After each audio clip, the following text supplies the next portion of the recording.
I want you folks to play these 3 games from the NLA. Daily pick 3 cash flow and play with. You will be supporting sports and culture, nation building and our future. So go out and play, folks, make it a must. You will see what the National Lottery is doing for us.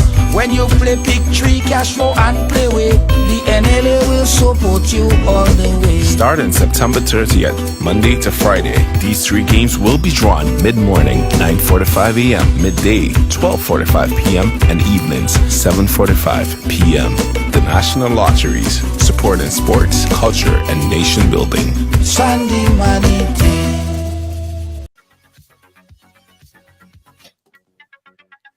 Yeah. Welcome to Ridealong Live for today. Good evening. Danny, Pascal. See who's first on the inside. Let me see who's first in on the inside. Peace-side. How you doing, Peace-side? Peace-side, I hope you got over that situation that you had expressed to us the other day. I hope everything's sorted out with that, eh? Peace-side. Big up yourself. Who else? Shirley Ann. Big up yourself, Shirley Ann. As you guys come and go ahead and show up the program, today we have a very interesting engagement for you. This is an engagement, an opportunity to listen and speak and just voice your opinion. Because we have the Minister of Youth, Sports and Culture, Honorable, my good friend, Miss Honorable Ron Redhead is here with us. Certainly not the first time on the program, but first time since elected, right? MP, constituent of St. George, Northeast. Yeah, Ron Redhead is on with us. And we're going to be chatting with Ron Redhead. Share the thing, man. Danny Pascal, thank you so much. Tommy, big up yourself. Big up Heavenly Child, Sha.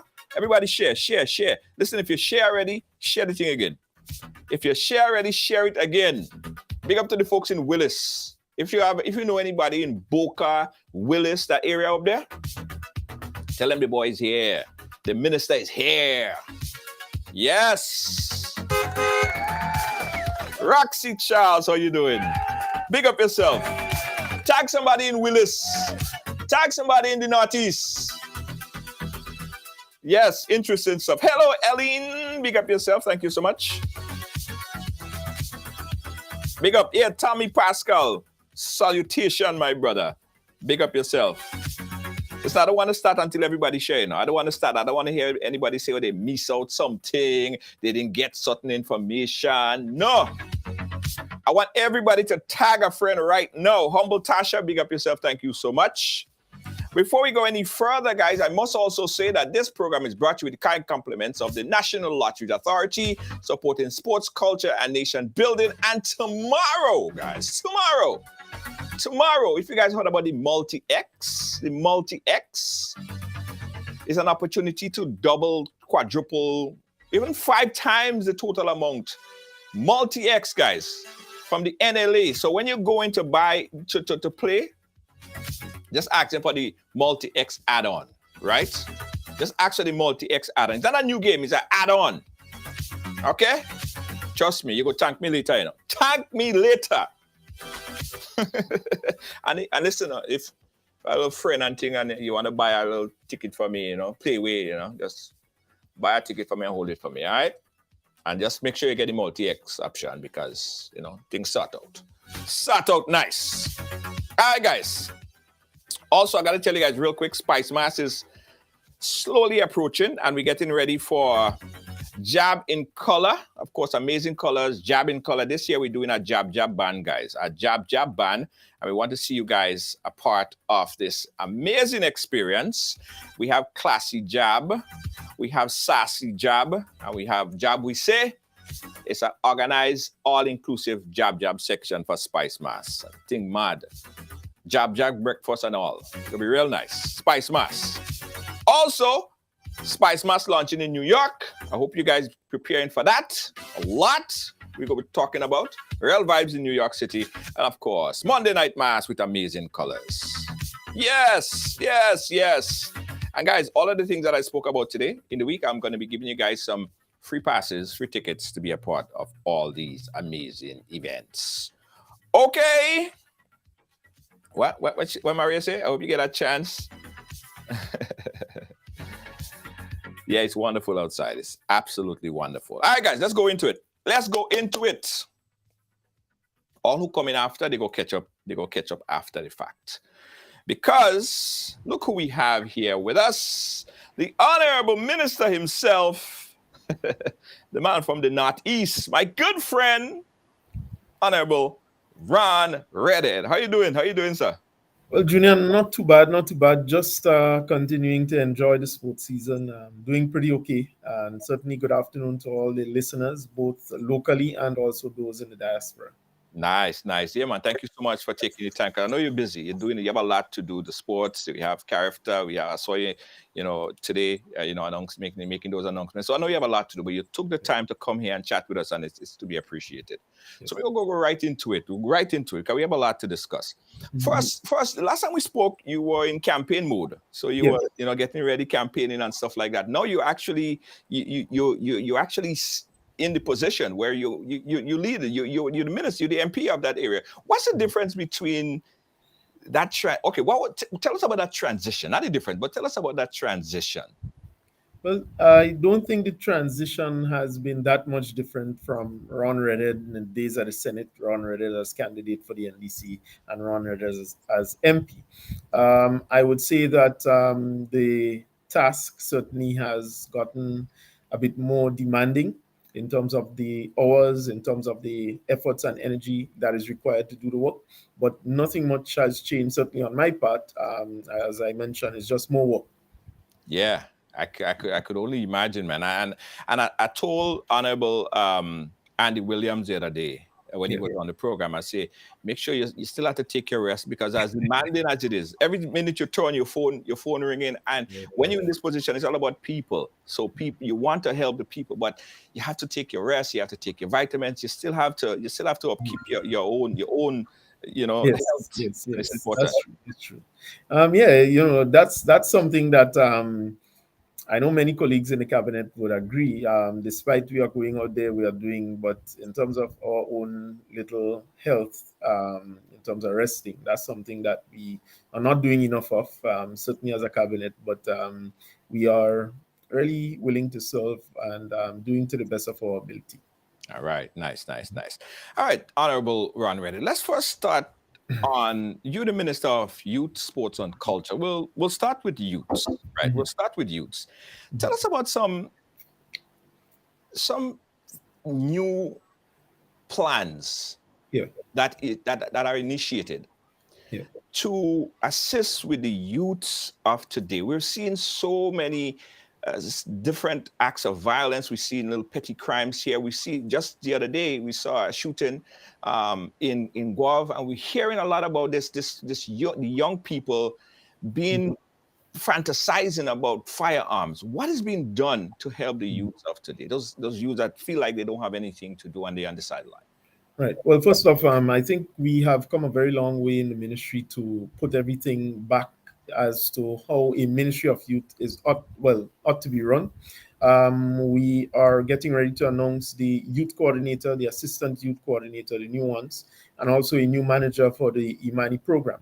We are in a position now to safely say that following several assessments, we now actually have a clear picture as to the structure that was built at the Ministry of Youth. And it was very complex, Junior.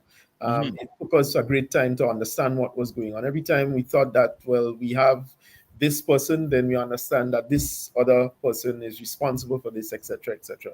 But I think we're now in a position to do that. The primary concern that face the young people today is the question of jobs. Right. And as a spin off to not having a job, the question of crime and violence, the question of idleness in society, it emerges. So, what we are looking to do, we have just recently launched with the USAID partnership the three programs that we believe can help to target and tackle the question of young people who are unskilled, unemployed, and frustrated. Yes. So, for example, at the Ministry of Youth, you will have the YRE program. We are now in its early stages to prepare how that program will roll out. But this is a direct program that targets the issues that young people are facing and targets young people who are vulnerable in those positions, and quite different to what we had. Now, what we had was not bad, but it was not working. So things like the money, etc., in terms of the structure that was built up, it was not solving problems, but more so creating a lot more. So we are in the very early When you say stages. creating more, so what do you mean? Okay, so I'll give you a very clear example with the money program. Right. It will have young people training in perpetuality, Right. so that you're there for an undisclosed amount of time. You Mhm. have no increase in wages. You are still paid the 700 plus, and a deduction is made for NIS, etc. You have no upward mobility.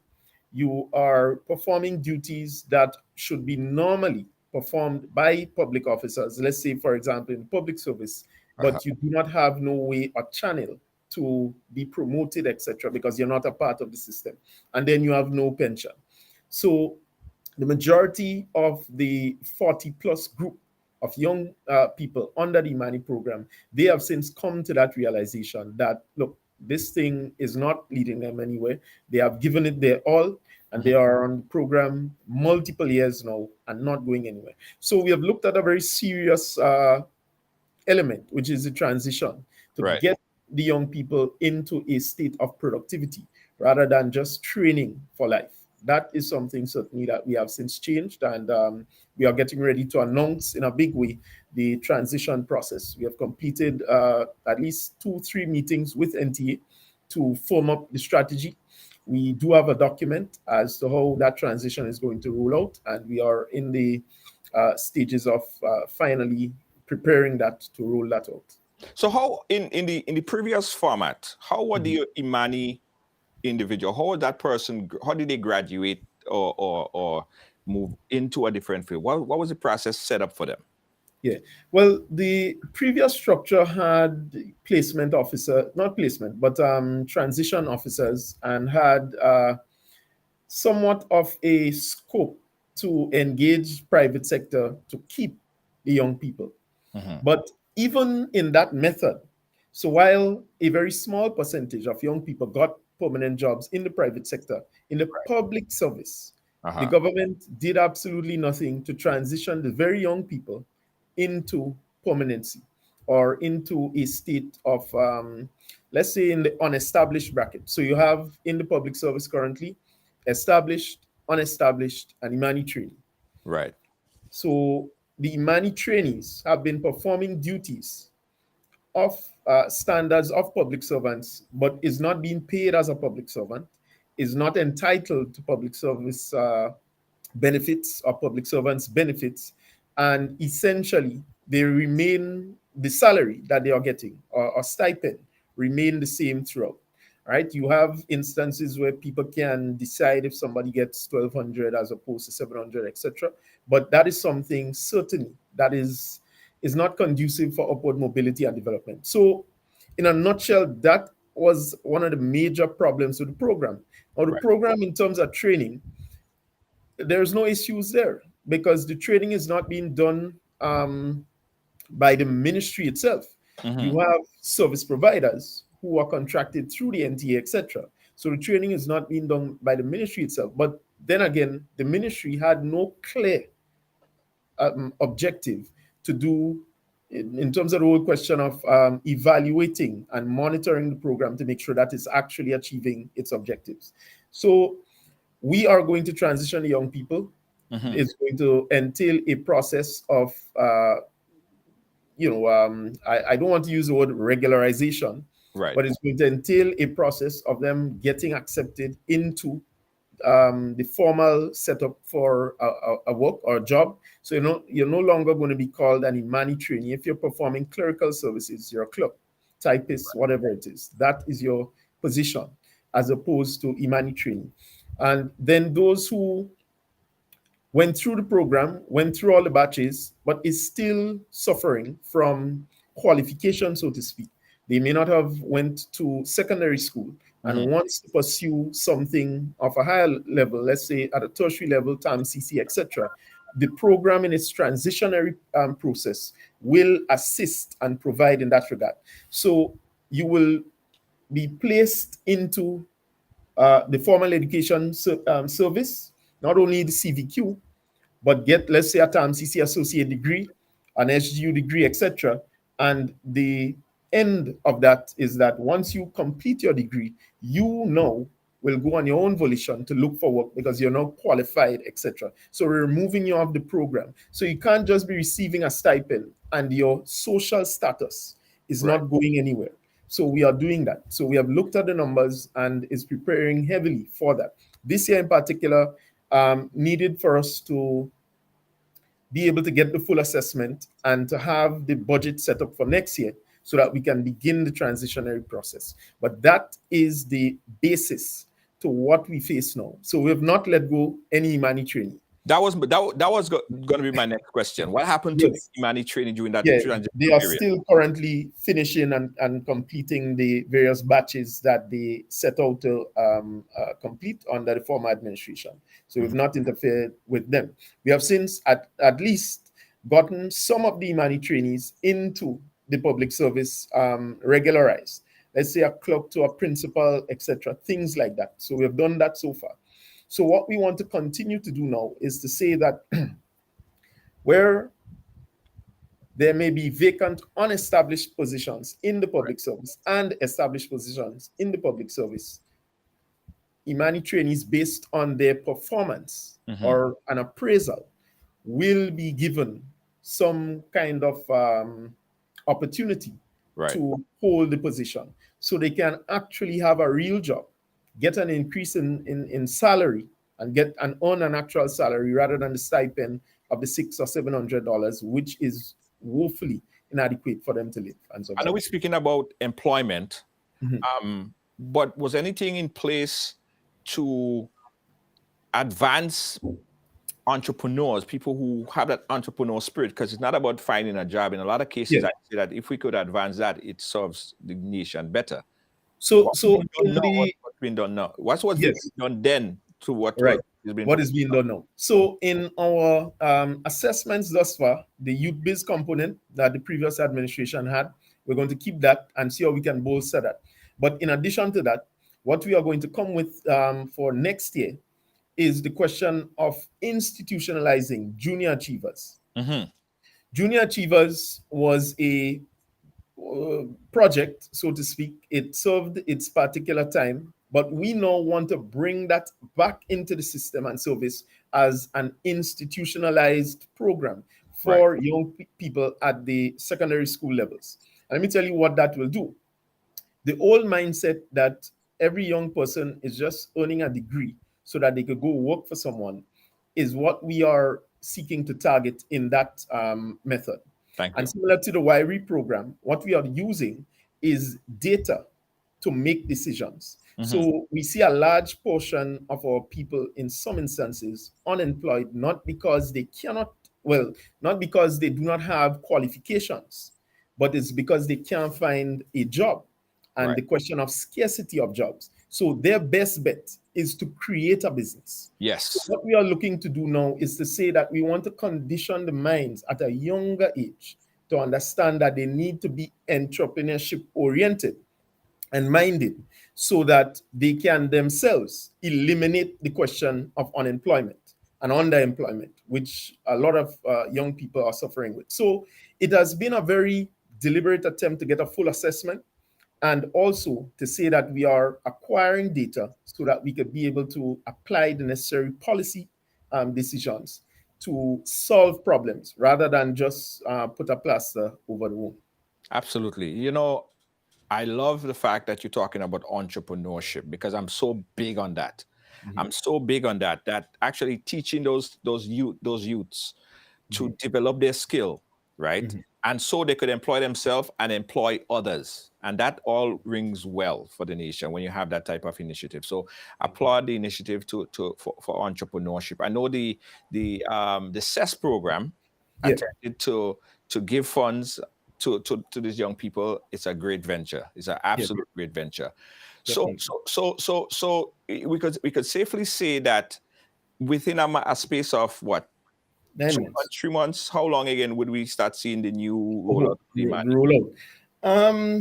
I wouldn't want to announce the deadline, but I would safely say in 4 months' time, we can see that officially being Right. announced to roll out the transition process of the new Imani program and to send it essentially over to the NTA to run. So in future, what is going to happen is that in an organized fashion, rather than having the Ministry of Youth bogged down with a lot of temporary positions, Right. but in an organized fashion, in a very sophisticated and professional way, the Ministry and Department of Youth is going to up its capacity so that it could actually be delivering programs that are targeting problems and issues and solving it, rather than just in a blanket way providing training for young people, which is not bringing them the benefit to what they originally thought it would bring.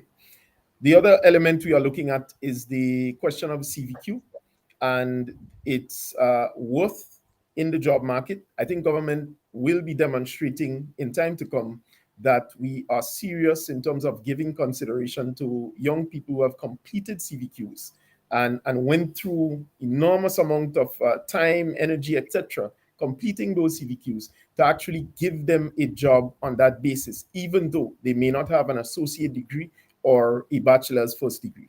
So this is something that we have also discussed, and the Minister of Education is keen on ensuring that the quality of education should not only be looked at from the book sense, but to ensure that from a skills standpoint, we give some prominence to young people who are acquiring skilled degrees so that they can get jobs on those bases as well, and not just from an academic standpoint in the usual traditional way. Absolutely. Absolutely. Music to my ear. Guys, we open up the phone line because this is not only my conversation. I want you guys to be a part of it as well. So from the beginning of the program, we have the phone line. They open. If you have any questions as it relates to youth, give us a call. This is the phone number on there. You could call us on WhatsApp or you could call us directly. Again, the number is 718-701-5720. And the folks in Willis, guys, continue to tag the folks in Willis because I know they have been send me questions privately, but I want them to publicly ask the questions to the MP. All right. Again, number 718-701-5720. All right. So the new Imani program, looking to roll out new initiative, new plans. The idea of having entrepreneurs, empowering people in entrepreneurship. I love that. What about the guys who hanging around on the block, the youths that just hanging around on the block? Is there a targeted effort to kind of get them into something, whether it's sports or just get them off of the block? Had there been any targeted effort to help them? So yes, Junior, correct. That's part of the problem. The way the government see the situation is that there are young people who are unemployed, underemployed, and then unemployable.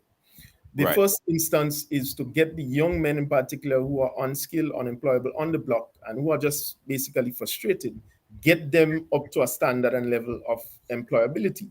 Yes. And this goes back to the point of if they complete the CVQ, their jobs should be almost in a sense guaranteed from a public and private sector if it is only skills they have acquired and can acquire in this short space of time. The majority of them, to be very honest, want to work, but they are not recognized as the traditional workers. So they can't get a work in a bank, for example, in the normal scope of things because they do not have the basic requirements that the private sector and, well, standards put on them. So they often have to settle for low paying jobs, but is working extremely hard. So that whole situation is being looked at. This is why, for example, the YB program seeks to target that. One of the things that I raised with the ambassador, US ambassador to Barbados, OECS, is that the number one problem in the Caribbean today is our young people who are unskilled and unemployed. Yes. So employment. So whenever we are looking at programs and targeting how do governments, or how should governments respond from a policy standpoint, what we need to really look at is how do we provide jobs for the young men who are on the block, frustrated, unemployable, and needs to be earning an income. So that's one of the difference that we are doing. I can safely say to you that we just completed the Empower 3.0.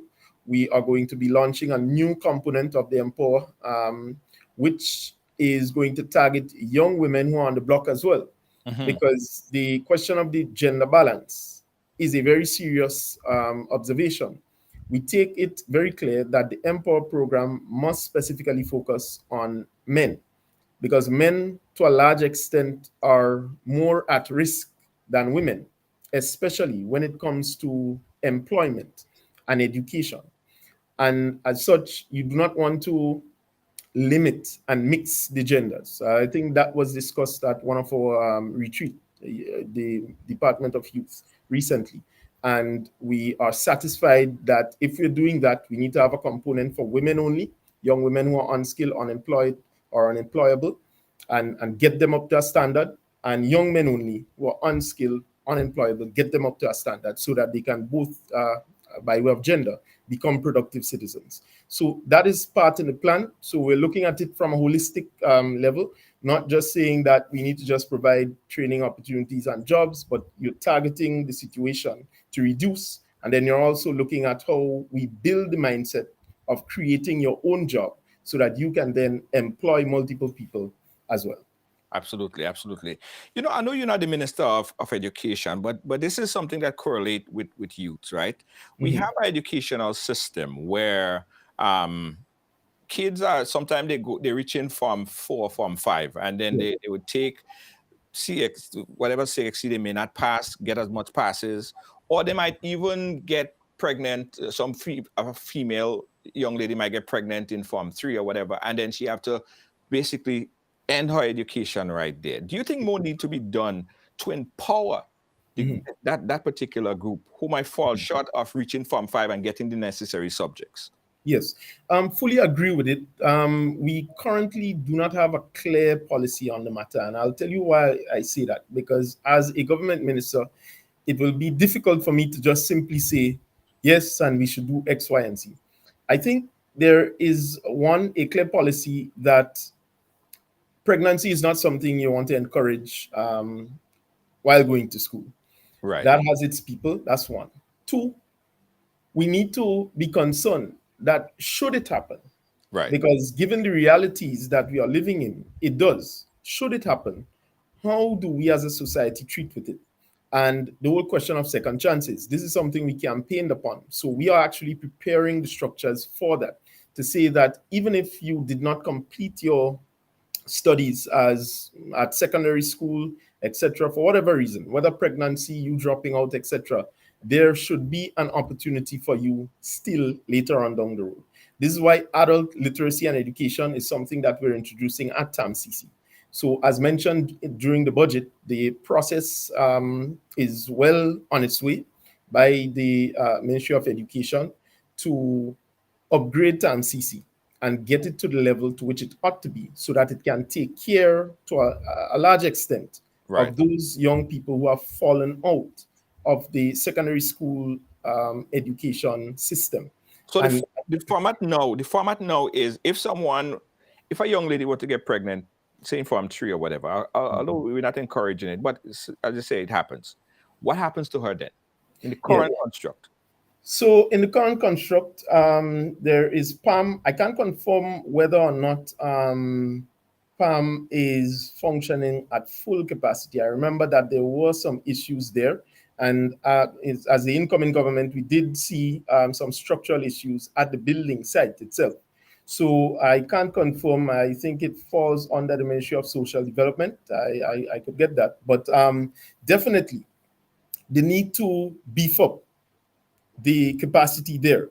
Mm-hmm. Not to say that we need to turn out more pregnant school children, but what we are saying is that should it happen, how do we treat with it? What is the corrective measures that could be applied to the young person so that they can then still pursue their education and they and their offspring is not sent down a road of continued poverty as a result of not completing their education. So continuous education and second chances is something big on the government's agenda by way of education. I would certainly look forward to young women themselves explaining what the experience has been thus far, so that when decisions are made at a policy level, it is made on the basis of the actual information and evidence and data, and not just on our emotion or, just our thought. Right. Helen David Charles is saying more sexual education and counseling in schools, please. So we have less pregnancy as a correlation.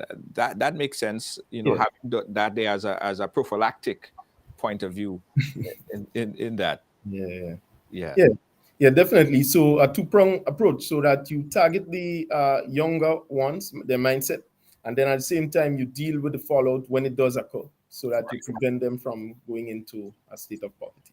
All right, good. All right, cool. Let's move on to sports. Right, we just saw the intercall games, very excited games. Yeah. I had to say it was probably one of the best intercall game that I got a chance to witness. I think 2016 was the best intercall games. Absolutely. Yeah. What has been done in the Ministry of Sports to get or harness or develop the next, say, Karani James? Yes. The next Anderson Peters. What has been done? Right.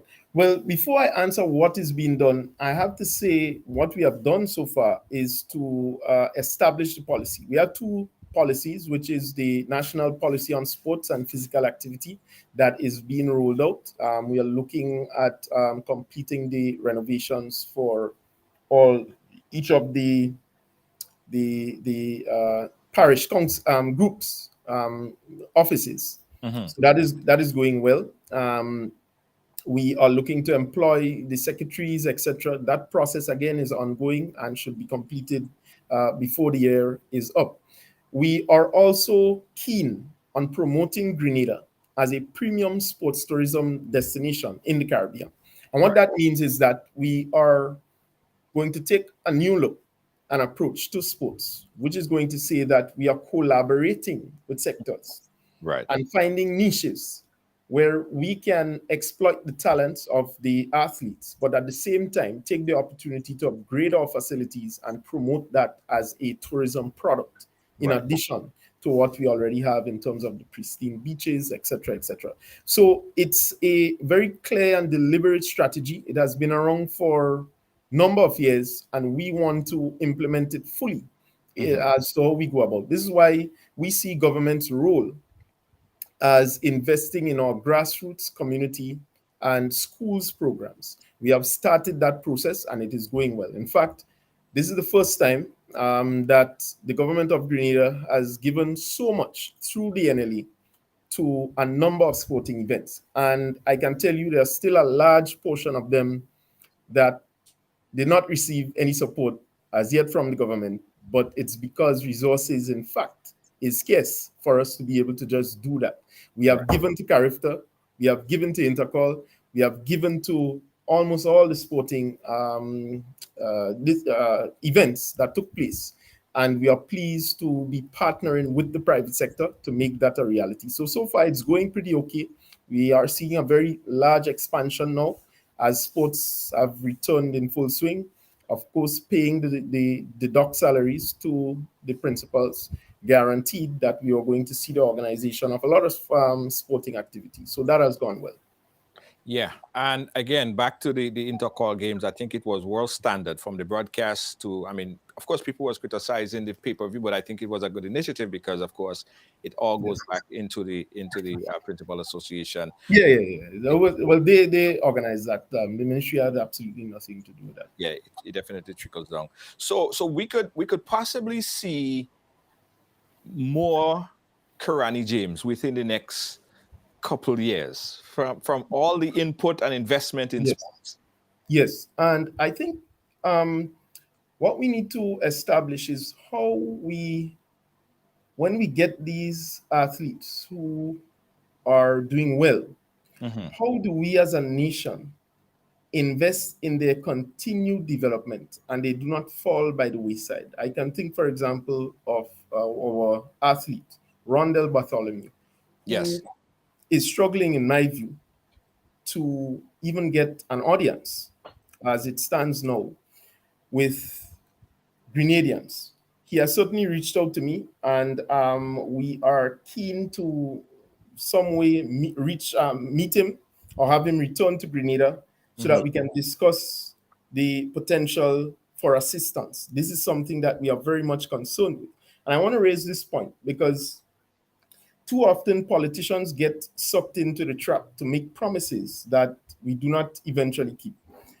We have a situation which we have inherited where from coaches to athletes where promises were made Hmm. but no preparation and accommodations were made to fulfill those promises. So we often just mouth open, word jump out. Right. So once they do something, you just shout out that we're going to do this, we're going to do that. But no clear policy was existing. Today, we now have that policy, and it's called the incentive policy under the national policy on sports and physical activity. So it's going to define how much for what event when they are successful and what the athletes are entitled to. Hmm. Yeah. Interesting. What about the character games? Yeah. What could we expect? I know there was some announcement. There was a event today. What are what's the expectation, and how many athletes do we have from Grenada that will be taking part in the Yeah. character? I can't recall the exact number right now of athletes, but a large portion of them, including a big contingent of swimmers as well. So the swimmers are going to be in Curacao, and the athletics and track and field is going to be in Bahamas. Right. Yeah. So yeah, so government through the NLA again assisted in the transport, and in some instances for swimming, for example, the accommodation and transport to the air transport to get our athletes and their teams, coaching staff, etc., safely there and safely return. Nice, nice. Someone wanted to know, Junior, we need to know about netball competition coming to different netball competition coming from different islands into Grenada to play. Are there any plans for that? Well, we have the Windward Island Games coming up. That is going to be in July. We also have the Whitsuntide Games as well. That is going to be soon as well. So it's within the season. Netball is going to be featured in the Windward Island Games. I think the issue is that we've inherited a number of dilapidated facilities, and therefore we need to do the necessary upgrades, but it's always a question of priority when dealing with scarce resources economically. So the resources of the state are not unlimited, and therefore we will have to always give healthcare more, etc., etc. And in fact, government did prioritize healthcare in this budget cycle, but I'm certain that when we get to the point of prioritizing sports, you're certainly going to see a proliferation of upgrades and serious maintenance to our sporting facilities. Yeah, But for because now, we're doing the basic. we heard about, with the cricket, Yeah, right? The lighting of the stadium to facilitate yes, night cricket. What's yes. the status on that? So I can safely say that we have completed all the preliminary works as it relates to that. We inherited a situation where nothing was seriously done to light the cricket stadium, despite all the talk and promise of it. And we do know of instances of things that we will discuss at a later time. But I can say that we have completed all preliminary work necessary, and we'll be working on this in short order. I wouldn't want to give a date to it, but a lot of work went into it, and we're getting ready to do it formally and announce it. Right. So we could be seeing that in short order. 2024 Carifta in Grenada. Yes. I heard that announcement. That's the plan. So we are hoping that we are successful with the bid at Bahamas for this Carifta. Right. And once that is done, we are confident that we are going to be hosting Carifta at the 50th. We're going to be celebrating 50 years of independence as well. So it will be a significant Carifta in our view. Bahamas is also celebrating 50 years or 49. I can double check. I stand to be corrected. But it's a significant milestone for them as well to host Carifta this year. So next year, Grenada is looking forward to it and fulfilling our mandate as a premium sports tourism destination. Right. And of course, I think earlier in the campaign, during the season, well, shortly after the election, there was a statement that was made upgrading the stadium. Yes. They have some dilapidated roof and other facilities there that other parts of the stadium that have been broken down or falling apart. What is the current status in getting those upgraded or fixed? Right, and that's from the Chinese you're referring to, the assistance by the People's Republic of China. Yeah. Yes. Right. So that is we have since signed all what we need to sign on our end. The review process did occur with the Chinese to look at now what the situation is, and they will be starting, we were told, sometime in the first half of next year to commence. It will take a period of 12 months, and by 12 months, we expect the work to be done professionally, as always. And what we expect out of that is going to be our own people will get access to the training or access to observing the work that is going on, so that when it comes to maintenance, our people locally can do so, and we do not have to consistently depend on outside assistance just to do a simple thing of maintaining. So maintenance from the steel structure, in terms of what is being built, the elevators, having it in English this time, not in Mandarin. And it's not a derogatory statement, but it's just to say that the majority of our tradesmen cannot read Mandarin, and therefore it will pose a problem for them to do maintenance or when they have to do repairs. What about low-hanging fruits, like painting of the stadium? Like the stadium? Yeah. So all of that will be done, but it would not be done now simply because the work that has to be done as it relates to the upgrade or the repairs at the National Stadium by the People's Republic of China is going to be exclusively done by the People's Republic of China. I see. Yeah. I see. All right, guys. Again, we opening up the phone line, guys. We open up the phone line. If you have any questions, feel free to call us in right now. The number is 718-701-5720. As we slowly move on to another area of responsibility, culture. Yes. I'm passionate about culture, very passionate about culture. So let me brace for this one. Now, Spice Mass is around the corner.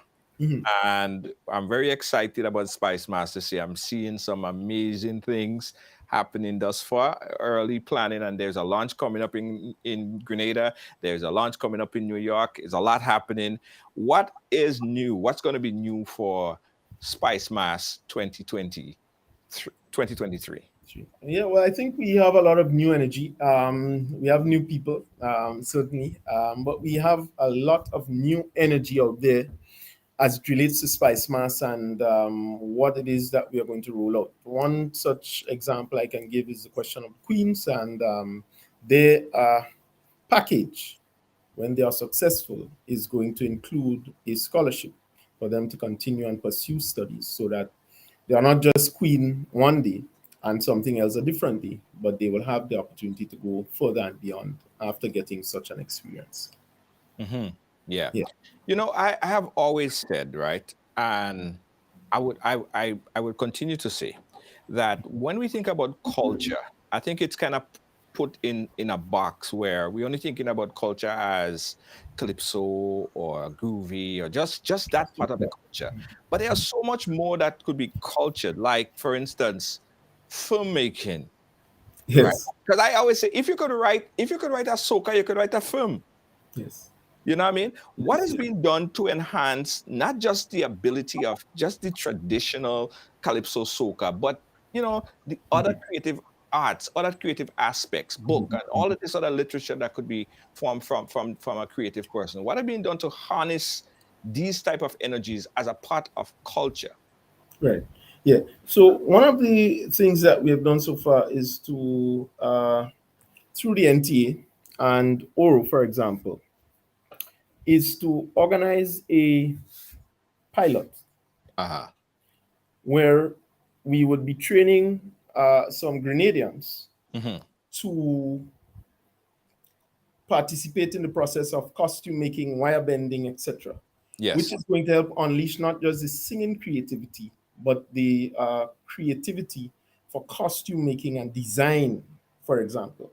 We are also looking at partnering with the brothers, Lunispark and Electrify, to Hmm. see how we can engage in the development process of how our youngest artists among us are writing their songs, their tunes, listening to music, learning it at a very tender age. Taking, for example, what's their name?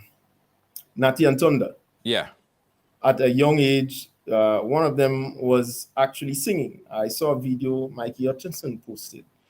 And so it gives us an opportunity at the tender age to engage in the developmental process that is required to build the Right. necessary capacity for what we need to do in the creative industry. So we're also launching a creatives desk that has been set up and it has been launched.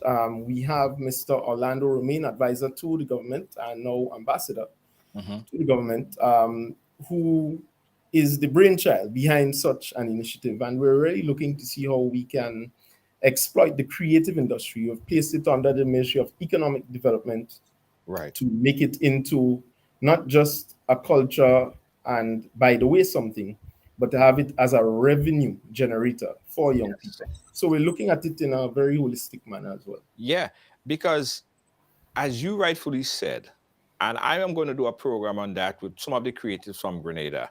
Yes. Monetization is something that has, like, it's not a topic. They don't teach it, they don't talk about it. The question of how do you take content and put content, make it available and Mm. earn a revenue? Mm. Like Papi, there is this vlog, this comedian, Yeah, yeah, yeah. Papi. He has what 100,000 views on YouTube, and he created this content, and he makes a revenue. He probably makes 3 or 4 times the salary of an average person, and all he does is he makes video. I think Yeah. that the culture, and of course, as you said, the creative arts should really use what's that sector, or whatever aspect of Mhm. government could be used to get people understanding the time or what could be put into use to Mhm. actually make money on social Yeah. media. It's Yes. a big market. Yes, yes, it is, Junior, and you're absolutely correct. I think the mindset again, it goes back to the mindset. We are always taught that if somebody says, "Mommy, I want to be a fashion designer," Mhm. man, go to school and go and get a real job. That traditionally has been the response, but Yes. not taking into consideration that these are actually jobs that are being performed on a world market with high pay associated with it, and you can actually earn a serious living if Yes. you do the best that you can do. And again, your market is not only in Grenada with the creative industry, you actually could tap in globally. Yes. So it is limitless in terms of the potential amount of customers that you can have. So seeing it in that light and understanding it from that perspective is where we want to take culture and the creative arts, not just from a blanket standpoint to say the usual, sing a song, go on a stage, tell the crowd move, wave your flag, but taking it into a level and standard where we can actually generate resources. And, and, Absolutely. and monetizing also requires us to patent and copyright some of the production by Grenadians. So Yes. that's the manner in which we are going and taking it to the next step. Again, the 100% concession on creative equipment, etc., is a facility that is now afforded to creatives throughout the length and breadth of Grenada, and they can take advantage of that opportunity so that they can increase their capacity as they continue to produce content for people to consume, whether locally or abroad, as mentioned. Absolutely, absolutely. I listen. I just feel honored that that is an initiative. That's a thought, Mhm. right? Because even if you look at from a personal perspective, this platform survive off of the same thing. We do vlogs, we do videos, it's content. At the end of the day, it's just content. And we are Yeah, looking at a particular market. We're looking at a global market. And there's so many opportunities there. So I really, really would like to see even more done to yeah, bring in creators that are already doing it and are already yes. smashing it big time to advise others on how they could use this skill that they have. And it Mhm. doesn't even take a lot of equipment. You could do it with your own phone. It's Mhm. just the will. Just the True. will. Just the will, just the will. So, I mean, understanding all of that and taking it from the perspective that the role of the government in this instance is not to mandate what should be done.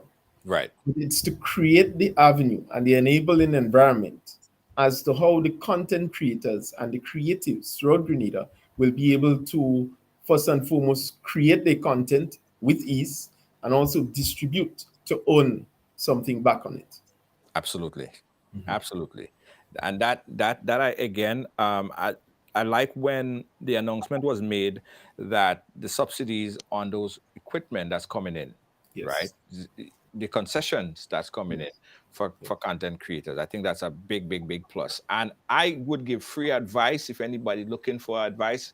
I was in St. Andrews Anglican Secondary School a few months ago, and I Mhm. was advising the kids, some of the kids that I spoke to, get involved in content creation. Get Yeah. involved with your, get your cameras out, just put out content, create a YouTube channel. You Mhm. know, other than just being on Facebook and just talking back and Yeah. TikTok, you could actually Yeah. make money doing it. So Yeah. I'm happy that the government is creating an enabling environment to do that. So we spoke about youth, sports, and culture. Let's talk about, well, we spoke about carnival and the Mhm. big launch happening. How is preparation coming for the launch and of course Carnival 2023? Preparations are going well. I think the board is very sound in terms of what they are doing under the leadership of Mr. Kurt Ross. I think, all in all, we are keen on ensuring that at the end of the day, all these cultural facilities and boards all over the place, we bring them under one body, so to Yeah. speak, so that we can have a better management system around cultural festivities, etc. And something as simple as not planning cultural events that are in conflict with other major cultural events, whether at Karakou or locally here. Mhm. That is something that we are very keen to change, certainly by next year, and to not have it as a problem. I think, by and large, carnival preparation is going well. I believe that we are at a juncture where we can confidently say that the team understands fully what their roles are and how we are going to go about the process of Carnival. The new CEO is very, very cool headed and is a man that has been around the culture and carnival steel pan in particular, and understands the environment that he's dealing with and is keen just to work. I can say to you that we already had a donation of a crown for Groovy Monarch, I believe. That's by a Grenadian. Apparently, she purchased it for something, it couldn't fit what she wanted, and rather than throwing it away or getting rid of it, she felt the need to donate it to the Spice Mass Corporation. So that is going well. Cultural Foundation, again, the board is up and running. New CEO has been appointed, and we should be making the announcement soon as to who that person will be. But all in all, we are confident that the necessary structure that is required to really have our cultural festivities and activities take off is taking shape and is there. And we are looking forward to a bumper Spice Mass 2023. JetBlue announced additional flights, and that that's Yes, very that is going exciting. to help a great deal. Yes, Um, This is something too that we need to expand upon, and not just JetBlue, but other facilities, whether cruise ships or other airlines. We need to Yes. get them to come here during Spice Mass so that people can, participate and be able to spend the monies. We need to see shows being sold out. We need to ensure that the gate receipts, the ticket sales, they are up. That the revenue that Spice Mass is collecting is big, and it's not only depending on central government to fund its activities, but central government can then take the resources and place it into the developmental aspects of our cultural activities, whether it is training for artists in terms of songwriting, music, writing, etc. But we need to invest in our artists. I'll tell you the problem that we have discovered is that we are marketing a product that we have absolutely no control over. The artists are the ones writing their songs, they have their studios, etc., and they're doing their own thing, they're producers and so on. But as a state, we are not having a direct stake in terms of developing the product that we are marketing every year. So that is something that we observe and we are willing to change. Yeah, yeah. And are we possibly looking to see an increase in prize monies this year? I would want the board to reply to it, but yes, Junior, we are looking towards that, but I want the board to reply to it. Right. Listen, I've been speaking to artists. Black Adan just released a song. Yes, I saw that. We're seeing songs starting to release, things start to pick up. And I got word from New York, boom, right there. New York launch of Spice Mass, which I think, or the diaspora launch happening here in New York. This, I think, one of the biggest piece of news I've heard so far, because a chunk of the people who go down for Carnival right here in New York, and this is going to jumpstart, going to get them agitated about booking to come down to Grenada. Yeah. Boss move right there. Yeah. Well, I will be there, so I'm looking forward to that. Yes. And that's what I'm saying. I just wanted to confirm that you would be in New York to be a part of this massive event on May 7th. It would be great. And I just got a call from a team here. They have so many things lined up for you. Of course, I heard that you'll be meeting with some Grenadians here as well in a place called Cole Park here in Brooklyn. So it's going to be a nice event to get to meet the minister, talk to the minister as well in New York. So that'll be a great venture. Definitely. Now let's talk about your constituency. We talk about sports culture. It's important, your constituency. Yes. I heard some reports, right? I'll tell you as it is. Some calls. People are saying they need to see Mr. Redhead a little bit more. People in Willis are saying this. And I saw your engagement at your town hall meeting. Yes, right. And I know you have a lot juggling. How do you juggle all of these with sports culture and youth, and then having time to be a part of your community? Does it take a toll on one of them get more love or more of you than the other? Yes, naturally so. But by the grace of God, I continue to make it. So it is true that to not a large extent, but to the constituents' liking, and certainly what they experienced during the election, that they would like to see me more often. But if you see me more, that means I'm doing my work at the ministry. Right. So it's a balancing act. It's a balancing act. Yes. And I'm trying to work with residents. We are in the constituency every Thursday. Thursdays. We do have the constituency office located at Mongay. If you do have concerns, you can certainly call the office. I can get the number before we end here the program, but you can call there. I am scheduled to attend third night now, so it's a resident of Vendom. Yes. But as you see, I'm here with you, Junior, trying to report to the people on some of the initiatives of the government as well. And so really, again, it's a balancing act. Yeah. And I really appreciate that. There are so many things that you could do, but it's good that you take the time. And that's why I applaud you. You took the time to come and sit here with us for the hour to answer some of these questions of the things that's happening in youth, sports, and culture and in your constituency. Anything else you want to leave it? Because I know you have to run. Yeah. Well, just to say that I think that as government, I must really shout out to the Honorable Prime Minister. I mean, here was a man that many people said for years did not participate in politics, but was able to really hit the ground running and has won, by and large, the admiration of the majority of Grenadians on his performance thus far, not just as Prime Minister, but as a leader. So he's not operating as a boss and cussing off people and dictating what should be done, etc. But he is leading by example, right? He's always the first to be there. If you say that you have to reach for 3 o'clock, etc., he makes the sacrifice to do that, and he leads by example. And I really want to big him up today in particular. I know that there are a number of propaganda and attacks on various ministers of government, and in particular our prime minister. But generally, I must tell you that his leadership is the cornerstone of where Grenada is going to be.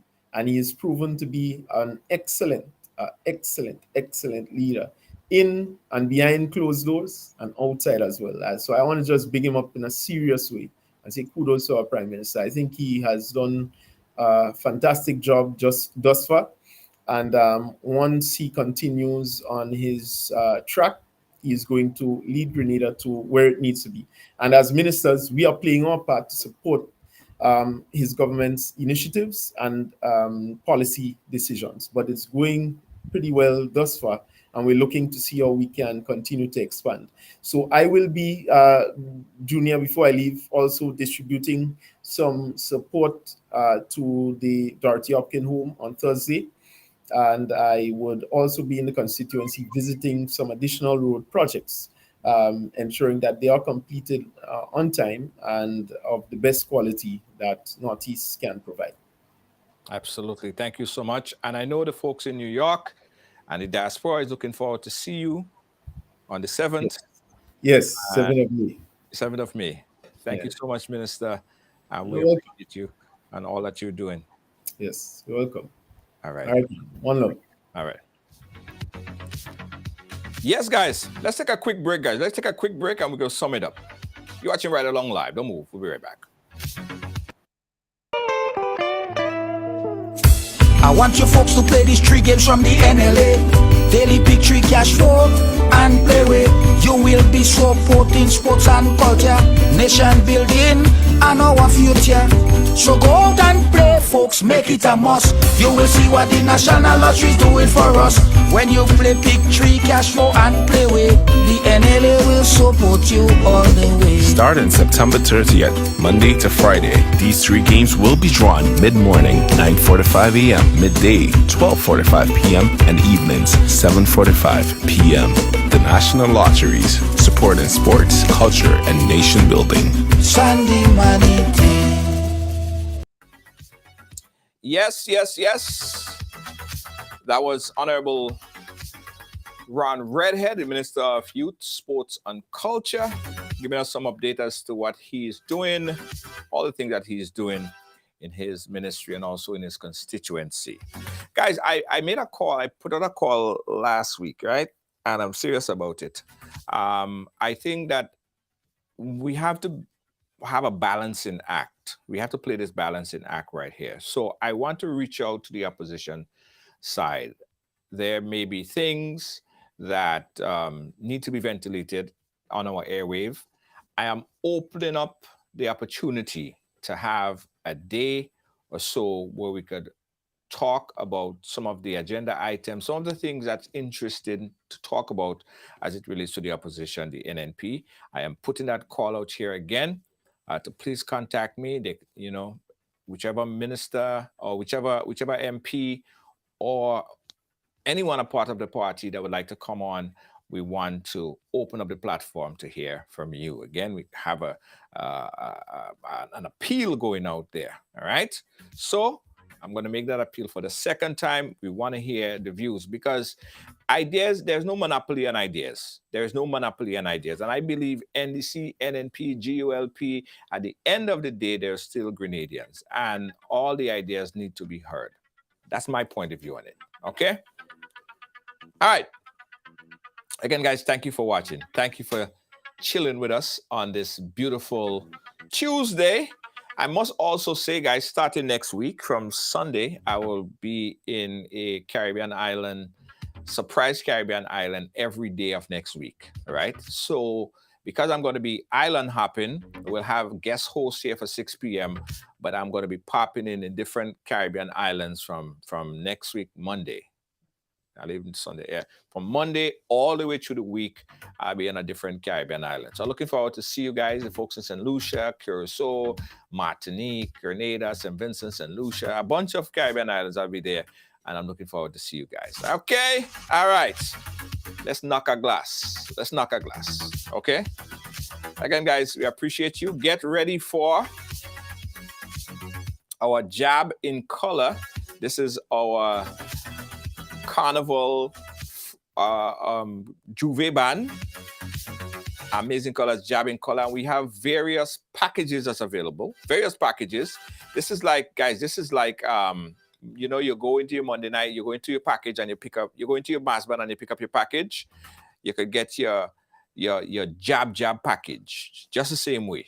You have your top, we have sassy jab, we have sexy jab, and we have jab we say. Let me show you the jab we say package. Is a t-shirt package. So you get your package for Monday night for Juve. I will talk about Monday night mass just now for Juve, right? Unlimited drinks, jab breakfast, real fun, real vibes. You get all these things here inside of your package, right? If you want to get more sexy than that, we have a sexy jab. Yeah, sexy jab. There you go. Sexy jab. All of these packages are available right now at rideby.com. These packages are available right now at rideby.com. Link on there and check it out. New York getting ready for the big Spice Mass launch, and that's going to be on May 7th. May 7th, right here in Brooklyn, New York. Little Natty and Thunder, Vaughn, Skinny Banton, Specky, Zingo, Dash. Man, just too much artists to honor. You see them on the flyer there. Just artists galore. But not only artists.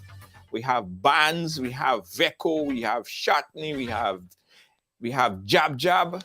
All here in New York, guys. So get yourself ready. Tickets are $50 right now. It's available. I put all the information of contact where you could purchase your ticket in the description. Okay? And we're getting ready for Monday Night Mass and Monday Night Mass with Amazing Colors.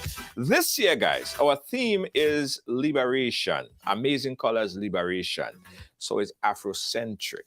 All right? So look out for our full packages for Monday Night Mass coming soon. But no, it's all about liberation. The journey of a people. It's going to be amazing. Amazing Colors, Monday Night Mass. Packages on sale soon. Anik, yeah, you need the sexy jab? You need a sexy jab package? Yeah. Let me tell you guys about the sexy jab package now. The sexy jab package is very, very limited. The sexy jab package is very, very limited. So if you want to be in the sexy jab, you gotta get your package tonight. Yeah, you gotta get your package tonight. Because it's very, very, very limited. Okay? Monday Night Mass with Amazing Colors. Juve with Amazing Colors. Jab. And the best part about it, guys, is your jab breakfast. Jab breakfast. All you know is the jab breakfast? Who know what is jab breakfast? Who know what is the jab breakfast? Jab breakfast will be served. It'll be real nice. That's what else I got to tell you guys about. So, Grenada launch, Spice Mass launch in Grenada, and that goes down on the 28th of April. 28th of April. That's in Spice Country. The Evolution, Spice Mass 2023, the Evolution. Tons of artists going to be in the house, display, carnival costume presentation, and I'll also be in Grenada for the Spice Mass launch. All right, so we talk about the Juve. Yeah, we talk about sexy jab.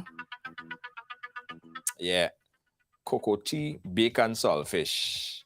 That is jab breakfast. We say cocoa tea, bacon, saltfish. Cocoa tea, bacon, saltfish. Somebody say fig, saltfish, and oil. Saltfish and dumpling. Okay. Guys, we'll be right back.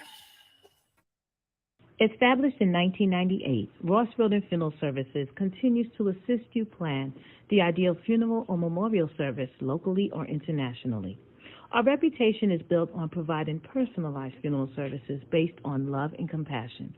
Call Ross Road and Funeral Services at 718-547-0640. Ross Road and Funeral Services, where your loved one is our loved one. Yes, guys. So again, don't forget the big Spice Mass launch happening here in New York City. You guys want to get your tickets right now. I'm going to put all the contact information where you can get your tickets. And I do believe that they say tickets are limited. The place could only hold like about, 1,000 people or so. I think about half of that ticket unsold out already. All right. The minister is going to be up here. Tons of artists. It's going to be a real spectacle. They got to be a part of the Spice Mass launch here in NYC.